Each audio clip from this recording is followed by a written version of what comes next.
मी इथे बारीक कापलेली मिरची, थोडासा कांदा आणि थोडासा टॅमॅटो एकदम बारीक कापून घेतला आहे. त्याच्यात मीठ टाकायचं चवीनुसार आणि हा कांदा टॅमॅटो चांगला मऊ होईपर्यंत कुस्करून घ्यायचा आहे पहिल्यांदा. आता याच्यामध्ये एक अंडं फोडून टाकायचं आहे आणि हे अंडं आपल्याला आता फेटून घ्यायचं आहे दाखवल्याप्रमाणे. आता एक चपाती गरम करून घ्यायची आहे. गरम करून घ्या कारण आपण याच्यावर अंडं टाकणार आहोत. तर चपाती पहिल्यांदा गरम करून घ्यायचीच. त्याच्यानंतर अंडं फेटलेलं याच्यावर टाकून घ्यायचं आहे आणि व्यवस्थित बाहेर न जाता सगळीकडनं पसरवून घ्यायचं आहे. वरून कोथिंबीर टाकायची आणि 1-2 मिनटं पहिल्यांदा लो फ्लेमवर आपल्याला ही चपाती भाजून घ्यायची. त्याच्यानंतर 1च चमचा तेल टाकायचं आहे वरून आणि तेल टाकल्या टाकल्या लगेच आपल्याला ही चपाती पलटून घ्यायची आहे आणि चांगलं भाजून द्यायचं आहे.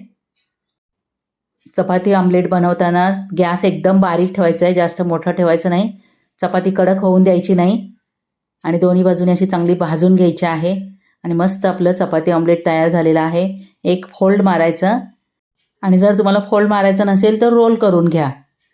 त्याच्यानंतर असं कट करून घ्यायचं आहे म्हणजे आपल्याला खायला सोपं जाणार.